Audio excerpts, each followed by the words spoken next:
အားလုံးပဲမင်္ဂလာပါဗျเนาะအဲ့တော့2025ခုမေလမှာတဲ့ကိုယ့်ရဲ့အခြေဘယ်လိုဖြစ်မှာလဲကဲအဲ့အခြေကိုသိရဖို့အတွက်ကနန်းပေနီးရတွက်ကြည့်လိုက်ကြရအောင်เนาะမိတ်ဆွေတို့အားလုံးကိုယ်တိုင်လိုက်တွက်ကြည့်အောင်ဥပမာလေးပြပေးမယ်เนาะအဲ့တော့ဥပမာပေါ့เนาะ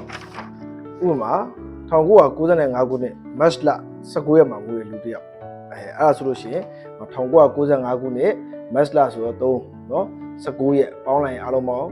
ရတယ်အဲ့မှာ30ခွန်ရတယ်အဲ့မှာ3နဲ့ခွန်ထပ်ပေါင်း10ရတယ်10ကိုထပ်ပေါင်း1နဲ့3ရတဲ့ပေါင်း1ရနောက်ဆုံးဒီလိုကဏ္ဍတစ်လုံးနဲ့ရအောင်ပေါ့နော်မိမိရဲ့မွေးခုနှစ်ကဲလရဲ့ရက်ကဲကိုပေါင်းလိုက်လို့ရှိရင်နှလုံးကဏ္ဍထွက်လာလို့ရှိရင်ဒီလိုကဏ္ဍတစ်လုံးနဲ့ရတဲ့အထိပေါင်းတယ်အားလုံးကဏ္ဍတစ်လုံးနဲ့ရတဲ့အထိပေါင်းပါနော်အဲ့တော့အဲ့လိုပေါင်းလိုက်တဲ့အခါမှာ1ကနေပြီးတော့9ထိနော်အတိအကျရကြတာလေးရှိပါလိမ့်မယ်အဲ့တော့ရှိတဲ့အတွက်ကြောင့်နော်အခုဥမာပြသွားပြီးတဲ့ဟာလေးကတော့1ကဏ္ဍရတယ်ပေါ့နော်အဲ့တော့1ကဏ္ဍဟိုမှာဆရာအနေနဲ့ဆက်ပြီးတော့နော်1ကနေ9ထိနော်မေလအတွက်ဒီတစ်လလုံးစာအတွက်အခြေအနေနဲ့ပတ်သက်တဲ့အကြောင်းအရာကိုဆက်ပြီးပြောပြပြီးသွားမှာဖြစ်ပါတယ်နော်အဲ့တော့ကိုယ့်ရဲ့အားလေးကိုကြည့်ပြီးဆိုရင်ဆရာအနေနဲ့ဒါ1ကနေ9ထိကြတော့ဗီဒီယိုတစ်ခုလေးနဲ့မဆက်နဲ့ပြီးတော့အပိုင်း3ပိုင်းနဲ့ပြောပြမယ်1ကဏ္ဍရေ2ကဏ္ဍရေ3ကဏ္ဍရေကအပိုင်း1နော်4ကဏ္ဍ5ကဏ္ဍ6ကဏ္ဍကိုအပိုင်း2 9ကဏ္ဍ10ကဏ္ဍ9ကဏ္ဍကိုအပိုင်း3ဆိုအပိုင်း3ပိုင်းနဲ့တင်ပြီးမယ်အောက်မှာ playlist လေးလုပ်ပေးထားမယ်နော်မေလအခြေရေးဆိုပြီးအဲ့ထက်မှဝင်ထောက်ပြီးတော့ကိုယ့်သက်ဆိုင်ရာကဏ္ဍလေးမှာအဖြေကိုနားထောင်ပေးပါအဲ့တော့ဟုတ်ပြီ1ကဏ္ဍသမားလေးကိုဆက်ပြောအောင်နော်အဲ့တော့ကိုယ့်ရဲ့ကဏ္ဍအားလုံးပေါင်းလိုက်လို့ရှိရင်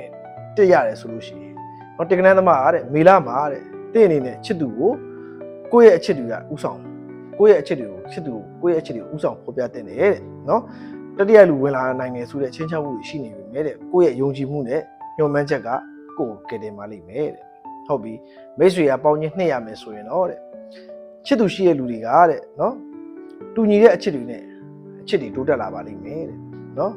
အတိတ်ကအချစ်ကလည်းမိမိစီကိုပြန်လာနိုင်တဲ့အနေအထားလေးမှာရှိနေပါတယ်တဲ့